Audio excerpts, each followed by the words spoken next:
بسم الله الرحمن الرحيم. الحمد لله الذي أنزل على عبده الكتاب ولم يجعل له عوجا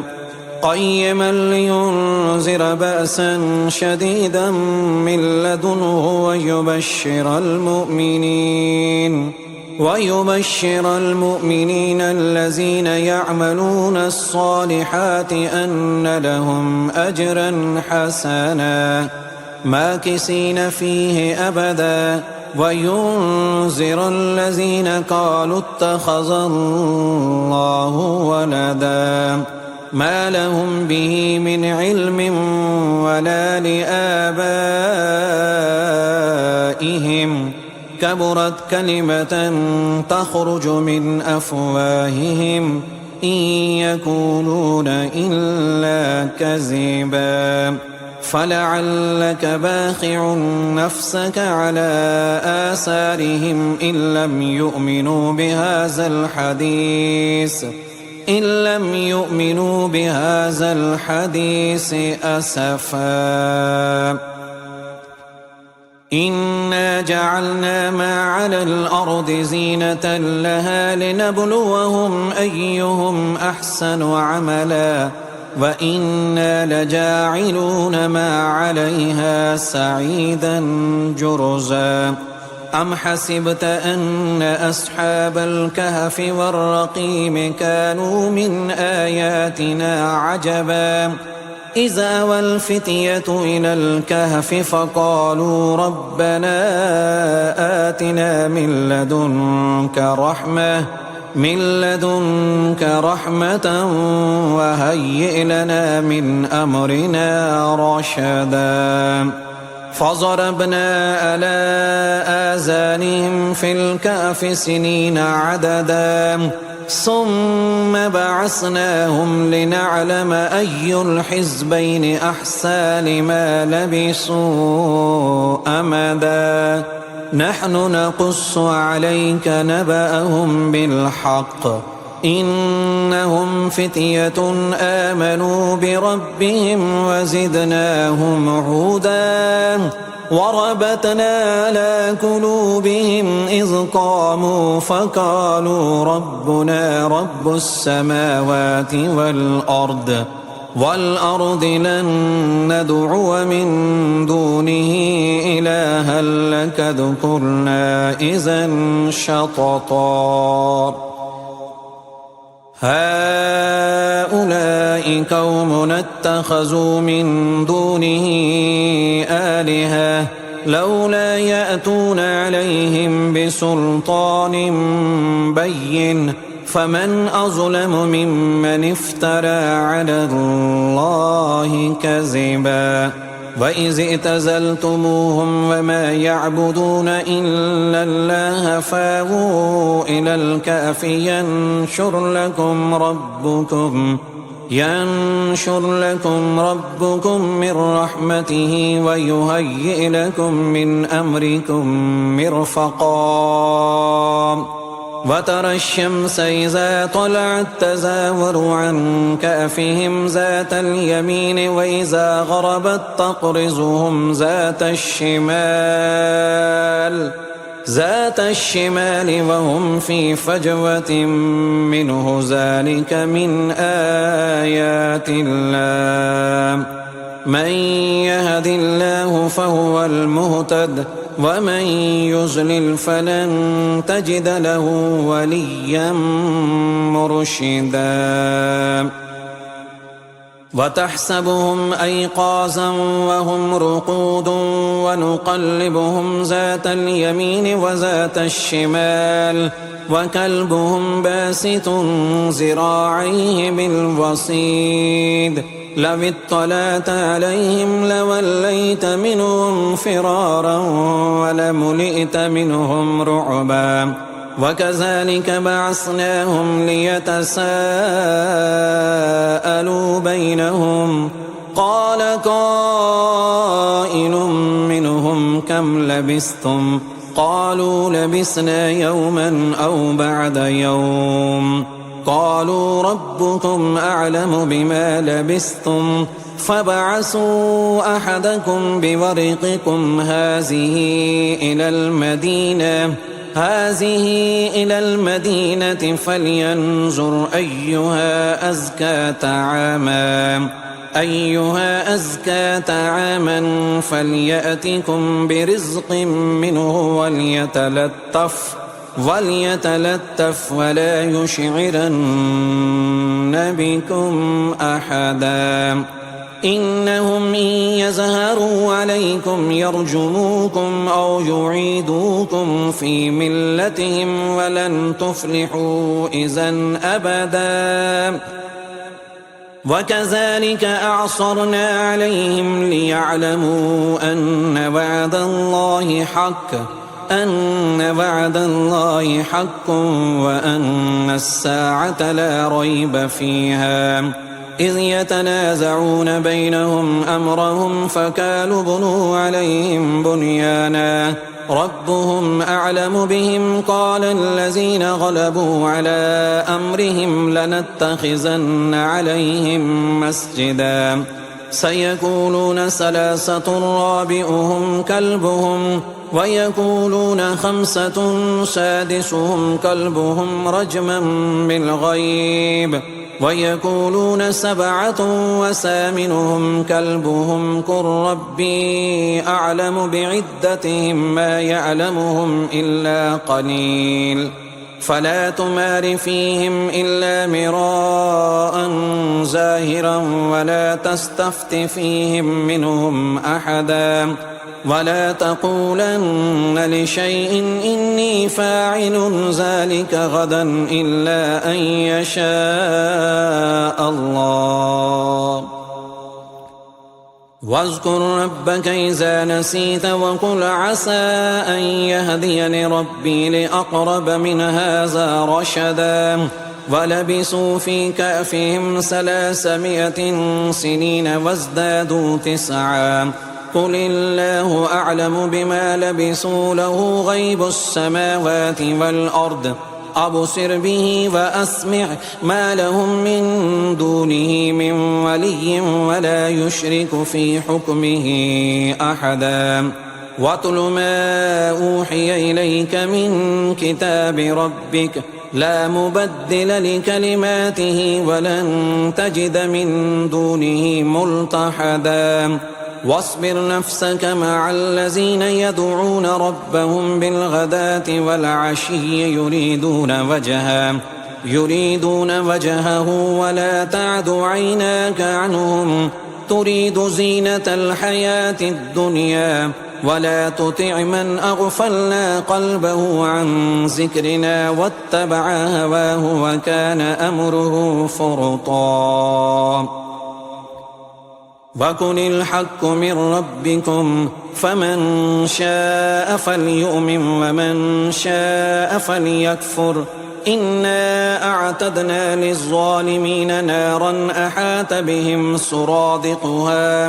وإن يستغيثوا يغاثوا بماء كالمهل يشفي الوجوه بئس الشراب وساءت مرتفقا إن الذين آمنوا وأملوا الصالحات إنا لا نضيع أجر من أحسن عملا أولئك لهم جنات عدن تجري من تحتهم الأنهار يحلون فيها من أساور من ذهب ويلبسون ثيابا حزرا من سندس واستبرق متكئين فيها على الأرائك نعم الثواب وحسنت مرتفقا واضرب لهم مثل الرجلين جعلنا لأحدهما جنتين من أعناب وحففناهما بنخل وجعلنا بينهما زرعا كلتا الجنتين آتت أكلها ولم تظلم منه شيئا وفجرنا خلالهما نهرا وكان له ثمر فقال لصاحبه وهو يحاوره أنا أكثر منك مالا وأعز نفرا ودخل جنته وهو ظالم لنفسه قال ما أظن أن تبيد هذه أبدا وما أظن الساعة قائمة ولئن رددت إلى ربي لأجدن خيرا منها منقلبا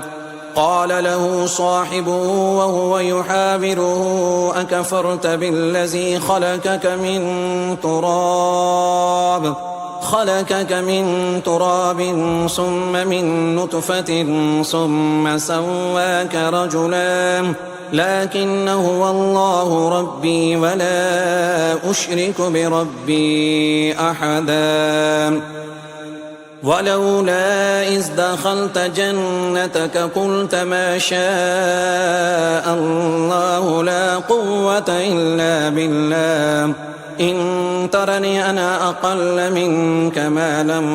وولدا فعسى ربي أن يؤتيني خيرا من جنتك ويرسل عليها حسبانا من السماء فتصبح صعيدا زلقا أو يصبح ماؤها غورا فلن تستطيع له طلبا وأحيط بثمره فأصبح يقلب كفيه على ما أنفق فيها وهي خاوية على أروشها ويقول يا ليتني لم أشرك بربي أحدا ولم تكن له فئة ينصرونه من دون الله وما كان منتصرا هنالك الولاية لله الحق هو خير ثوابا وخير عقبا واضرب لهم مثل الحياة الدنيا كماء إن أنزلناه من السماء فاختلط به نبات الأرض فأصبح هشيما تذروه الرياح وكان الله على كل شيء مقتدرا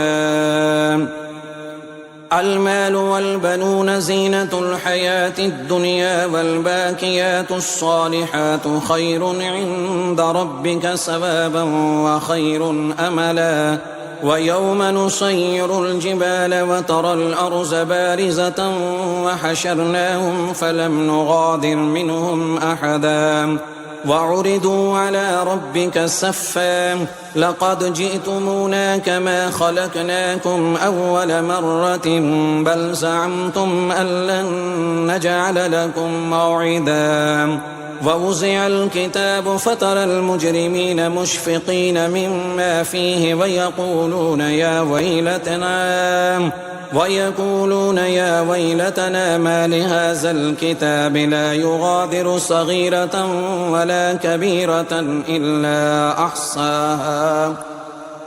كبيرة إلا أحصاها ووجدوا ما عملوا حاضرا ولا يظلم ربك أحدا وإذ قلنا للملائكة اسجدوا لآدم فسجدوا إلا إبليس كان من الجن ففسق عن أمر ربه أفتتخذونه وذريته أولياء من دوني وهم لكم عدو بئس للظالمين بدلا ما أشهدتم خلق السماوات والأرض ولا خلق أنفسهم وما كنت متخذ المضلين عضدا ويوم يقول نادوا شركائي الذين زعمتم فدعوهم فلم يستجيبوا لهم وجعلنا بينهم موبقا ورأى المجرمون النار فظنوا أنهم مواقعوها ولم يجدوا عنها مصرفا ولقد صرفنا في هذا القرآن للناس من كل مثل وكان الإنسان أكثر شيء جدلا وما منع الناس أن يؤمنوا إذ جاءهم الهدى ويستغفروا ربهم إلا أن تأتيهم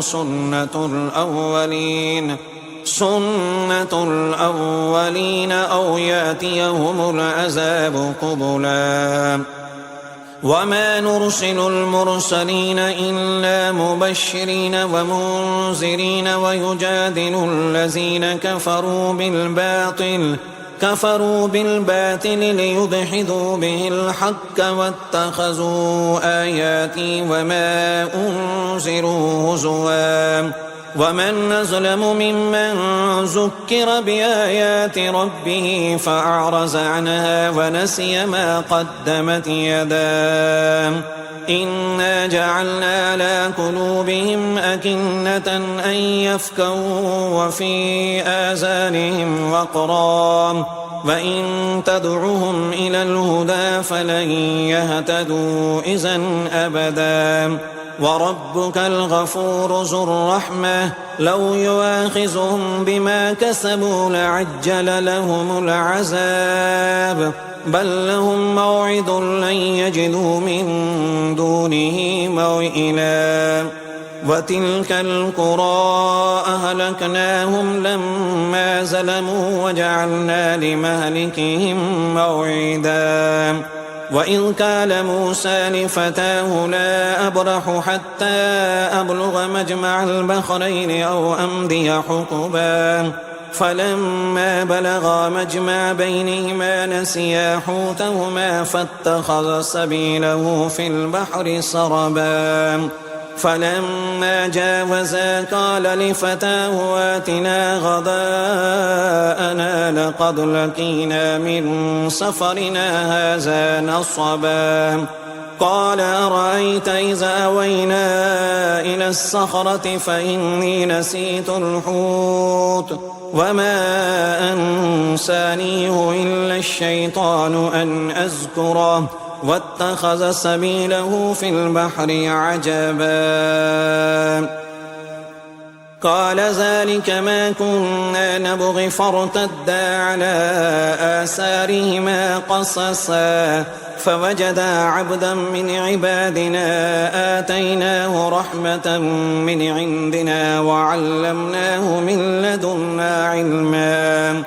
قال له موسى هل اتبعك على أن تعلمني مما علمت رشدا قال إنك لن تستطيع معي صبرا وكيف تصبر على ما لم تحط به خبرا قال ستجدني إن شاء الله صابرا ولا أعصي لك أمرا قال فإن اتبعتني فلا تسألني عن شيء حتى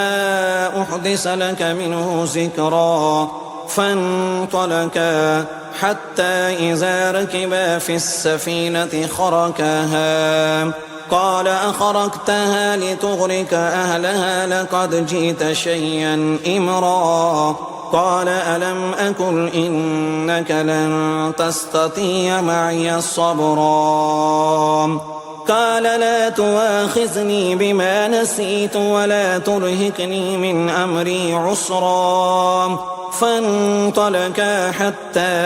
إذا لقيا غلاما فقتله قال أقتلت نفسا زكية بغير نفس لقد جئت شيئا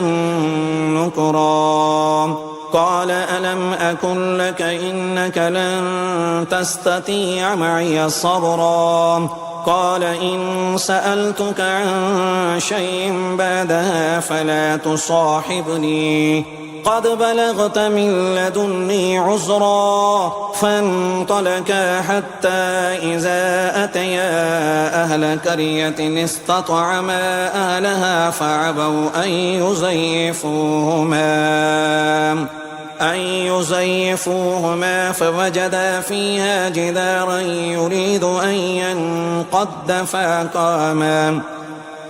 قال لو شئت لاتخذت عليه أجرا قال هذا فراق بيني وبينك سأنبئك بتأويل ما لم تستطع عليه صبرا أما السفينة فكانت لمساكين يعملون في البحر فأردت أن أعيبها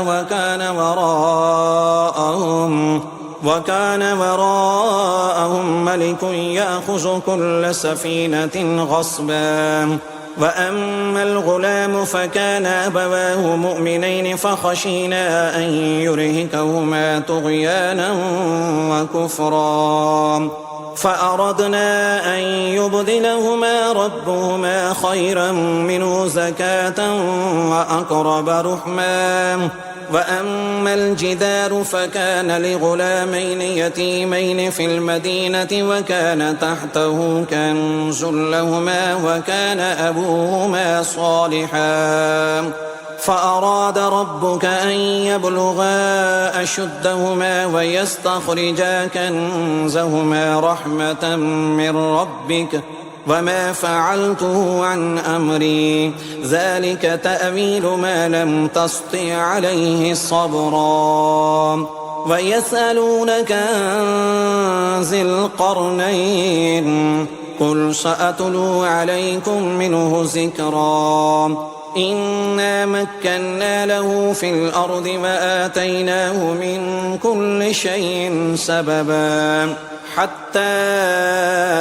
إذا بلغ مغرب الشمس وجدها تغرب في عين حمية ووجد عندها قوما قلنا يا ذا القرنين إما أن تعذب وإما أن تتخذ فيهم حسنا قال أما من ظلم فسوف نعذبه ثم يرد إلى ربه فيعذبه عذابا نكرا وأما من آمن وعمل صالحا فله جزاء الحسنى وسنقول له من أمرنا يسرا ثم أتبع السببا حتى إذا بلغ مطلع الشمس وجدها تطلع على قوم لم نجعل لهم من دونها سترا كذلك وقد أحطنا بما لديه خبرا ثم أتبع سببا حتى إذا بلغ بين الصدين وجد من دونهما قوما لا يكادون يفقهون قولا قالوا يا ذا القرنين إن يأجوج ومأجوج مفسدون في الأرض فهل نجعل لك خرجا على أن تجعل بيننا وبينهم سدا قال ما مكني فيه ربي خير فأعينوني بقوة أجعل بينكم وبينهم ردما آتوني زبر الحديد حتى إذا ساوى بين الصدفين قال انفخوا حتى إذا جعله نارا قال آتوني أفرغ عليه قطرا فما استطاعوا أن يزهروه وما استطاعوا له نكبا قال هذا رحمة من ربي فإذا جاء وعد ربي جعله دكاء وكان وعد ربي حقا وتركنا بعدهم يومئذ يموج في بعد ونفح في الصور فجمعناهم جمعا وأردنا جهنم يومئذ للكافرين عرضا الذين كانت أعينهم في غطاء عن ذكري وكانوا لا يستطيعون سمعا أفحسب الذين كفروا أن يتخذوا عبادي من دوني أولياء إنا أعتدنا جهنم للكافرين نزلا قل هل ننبئكم بالأخسرين أعمالا الذين زل سعيهم في الحياة الدنيا وهم يحسبون أنهم يحسنون صنعا أولئك الذين كفروا بآيات ربهم ولقائه فحبطت أعمالهم فلا نقيم لهم يوم القيامة وزنا ذلك جزاؤهم جهنم بما كفروا واتخذوا آياتي ورسلي هزوا إن الذين آمنوا وعملوا الصالحات كانت لهم جنات الفردوس نزلا خالدين فيها لا يبغون عنها حولا قل لو كان البحر مدادا لكلمات ربي لنفد البحر قبل أن تنفد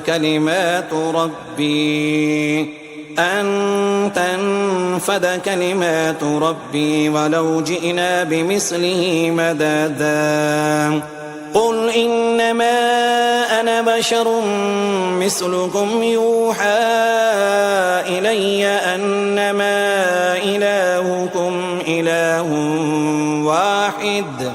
فمن كان يرجو لقاء ربه فليعمل